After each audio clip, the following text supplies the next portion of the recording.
thanks again for joining us tonight. Great talking to you as always, sir. Always a pleasure, Cam. I understand tomorrow Patrick J. Cunningham, chief of the criminal division of the U.S. Attorney's Office in Arizona, is supposed to be before congressional investigators, members of your committee, but I guess you guys aren't expecting to hear a lot from him, are you? You're exactly right. He's taking the fifth. This, I have to say, Congressman, this seems a little unusual. Here you have, and tell me if I'm wrong, but here you have a government employee who's been told to come and testify about what he did on the job, a government operation, and he is saying he's invoking his Fifth Amendment right not to testify because he doesn't want to incriminate himself? Well, and that's what it appears to be, and he doesn't want to do the work of what the American people had hired him for, and that is to tell all. And as he had mentioned that the Attorney General is not forthright, well, let's bring it forward so that we can get to the bottom of this, because there's three things, Cam, we still want to get to. Number one, who authorized this, making sure it never happens again, and making sure those responsible for this action are held accountable.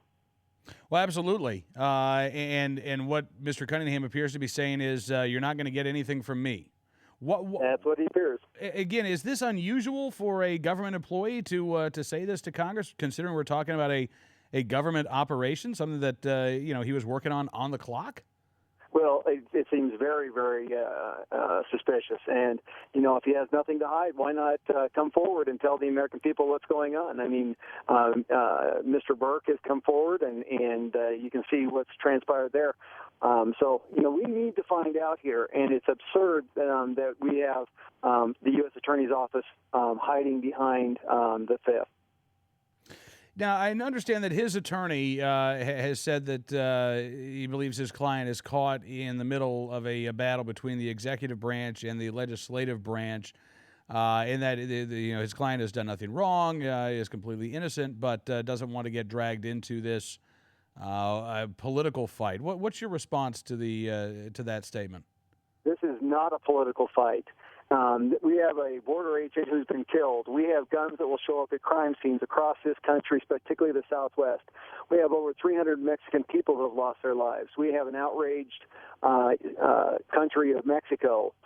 This is outrageous because this is about what's right and wrong, Cam. This isn't about politics and theater, like Mr. Holder is saying by utilizing the race card, and this is political theater.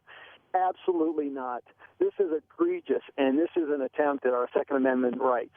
And we need to have people step forward. If they thought this was such a big problem, they shouldn't have taken the oath of taking the government's job in the first place.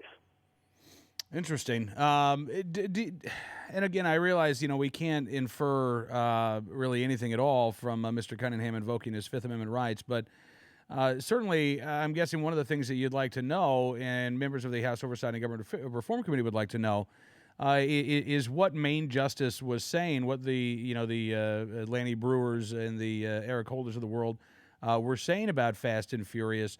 And again, it appears as if someone who is certainly in the loop and would have knowledge of this is refusing to talk about it. That's absolutely right. And this is what's so despicable and disgraceful about what bureaucrats, career politicians, and career bureaucrats stand behind, Cam. It's despicable actions, and this is what the American people want and deserve better. And then he needs to come forward. Where does this go from here? If he's pleading the Fifth Amendment, he can't be compelled to testify. Have you talked to Representative Issa? Do you know, or do you feel comfortable saying whether or not immunity could be granted in exchange for Mr. Cunningham's testimony? Well, this is my first year here, Cam, so, that would go through Congressman Issa and legal staff at the committee, and I'm sure they'll do that in conjunction with Senator Grassley's committee as well.